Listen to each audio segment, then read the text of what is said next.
That brings us nicely onto Hamas, doesn't it? And a revelation, actually, that they're probably one of the richest funded terrorist organisations in the world, second only to ISIS, a $1 billion turnover. Yeah. And the three leaders of Hamas are each pocketing around $3 billion each. So they're living in these sort of palatial, marble-floored buildings, the top of the top hotel rooms in Doha, in Turkey. Well, basically, most of their population, 2.3 million Palestinians, live in abject poverty. A quarter of all disease is down to the water being so horrifically dirty. And yet the West gives Palestine aid in droves. And where do you think that's going? Clearly not to be put in water pipes, which are instead being used to fire rockets. Yeah, and these Hamas billionaires, there's a whole bunch of them who run Hamas, but not for them, the deprivations of Gaza, of the Gaza Strip.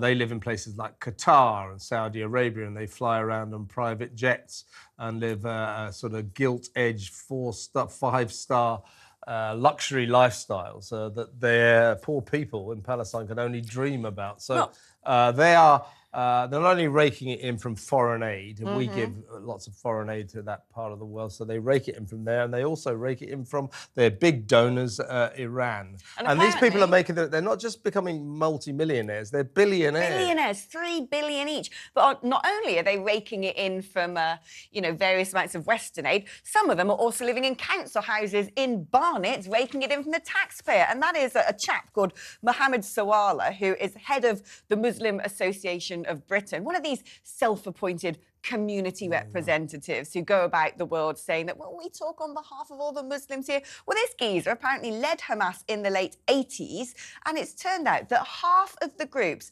organising the marches taking place around the country have links to Hamas, including this man who led their military operations. It's sinister. Exactly. It's just ridiculous. So, Hamas, unsurprisingly, very corrupt.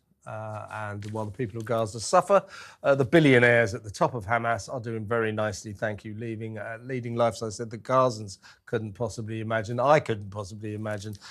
So good luck to them. I don't mean at all. Bad luck to them, actually. All these people going out on marches thinking they're standing up for the poor people of Palestine. You're not. You're standing up for Hezbollah after their leader said, thank you so much for taking to the streets in support of our cause. You're standing up for Hamas. Half of the groups organising these marches are connected to Hamas. And what are Hamas doing for the Palestinians? Making money. And it's a pretty horrible and ugly scene reported in a lot of newspapers today about a poppy seller who was caught up in a pro-Palestine rally. I think this was in Edinburgh, wasn't it?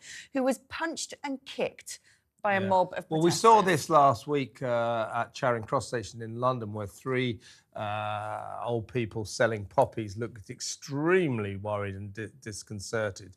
I think this is them at Charing Cross. Now up in Edinburgh, no, this is at Edinburgh Station, and this is this poor old war veteran selling Henderson, poppies, surrounded by these pro-Palestinian marchers, and one of them punches him. So I think you can make your own decisions about that, but this is out of control. It is. I'm not against people marching for pro-Palestine. Controversially, I suppose. I'm in favour of the pro-Palestinian march on Saturday being allowed to go ahead, not because I approve of it or I support them, but because I think we do have the right to protest, and you can't just have a bit of a right to protest. If we keep coming down like a ton of bricks on any march we don't fancy, then we don't really have the right to protest. So I am in favour of it, but if they're going to start punching poppy sellers, then I say cancel their damn march. Well, Scotland Yard is pleading with the organisers. Remember, half of these are connected to Hamas, so I don't think they're exactly about to listen to what Scotland Yard has to say, not to go ahead with this march on Armistice Day. And actually, someone who pretty much agrees with that is Isaac Herzog, who is the president of Israel. It's atrocious and hypocritic. And I call upon all decent human beings to object to the march and ban it, because the symbol of that day is a symbol of victory, and it's a symbol of doing good, because when you fight evil, sometimes you have to fight. You have to fight evil in order to uproot evil. Yeah, well, that was a big interview of Piers Morgan on TalkTV last night. And do you know who else has come under fire by Herzog?